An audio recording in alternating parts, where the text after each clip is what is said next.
Asia কাপের লড়াইয়ে আবারও কঠিন গ্রুপে বাংলাদেশ। গ্রুপ বিতে এবার লিটনদের প্রতিপক্ষ শ্রীলঙ্কা, আফগানিস্তানের মতো টি-20-র শক্তিধর দেশগুলো। এশিয়ার শ্রেষ্ঠত্ব অর্জনের মিশনে তাই শক্তিশালী স্কোয়াড গড়ার কোনো বিকল্প নেই টাইগারদের সামনে।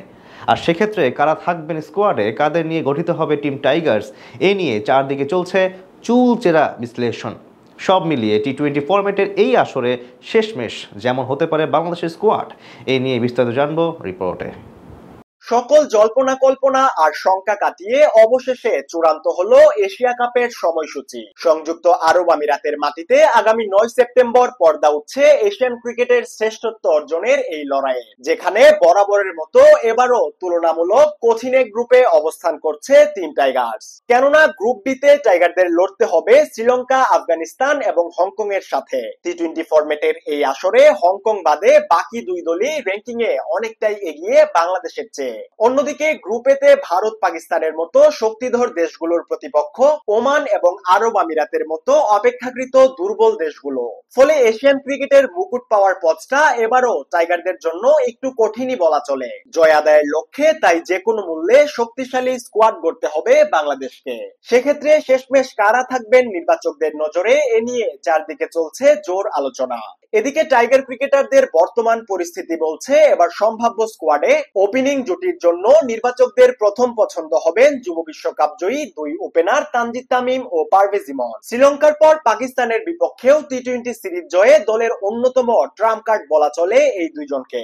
তাছাড়া টাইগারদের সাম্প্রতিক সিরিজগুলোতে নিজেদের ব্যাটিং সক্ষমতা প্রমাণ করার সর্বোচ্চ প্রচেষ্টাই ছিল দুজনের ব্যাটে। তাদের ভয়ডরহীন টি-20 সুলভ আক্রমণাত্মক ব্যাটিং এর সুবাদে এবছর সংক্ষিপ্ত ফরম্যাটে সর্বোচ্চ ছক্কার রেকর্ডও গড়েছে টাইগাররা। তাই আসন্ন এশিয়া কাপের ওপেনিং এ এই দুই ওপেনারের উপরই আরো একবার আস্থা রাখতে পারে নির্বাচকেরা। পাশাপাশি ব্যাকআপ ওপেনার হিসেবে স্কোয়াডে থাকতে পারে সৌম্য সরকারের মতো তারকার নাম। এছাড়া ওয়ান ডাউনের জন্য স্কোয়াডে থাকবেন লিটন কুমার দাস। বাজে ফর্মের গন্ডি থেকে সম্প্রতি বের হয়ে এসেছেন টাইগার কাপ্তান। টানা দুই সিরিজে দলকে জেতাতে উইকেটের পিছনের সাফল্যের পাশাপাশি ব্যাট হাতেও অনেকটাই ঘুরে দাঁড়িয়েছেন তিনি।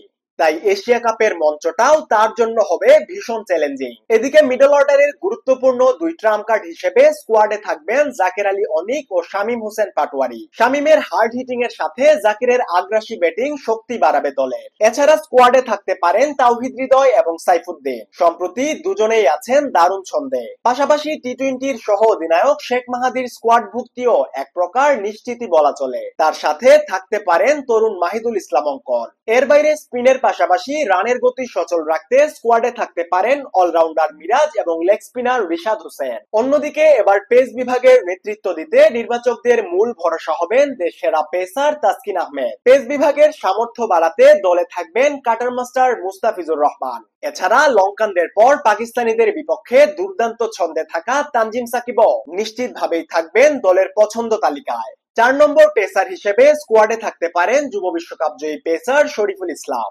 আগামী 11 সেপ্টেম্বর হংকং এর বিপক্ষে ম্যাচ দিয়ে এশিয়া কাপের আসর শুরু করবে বাংলাদেশ।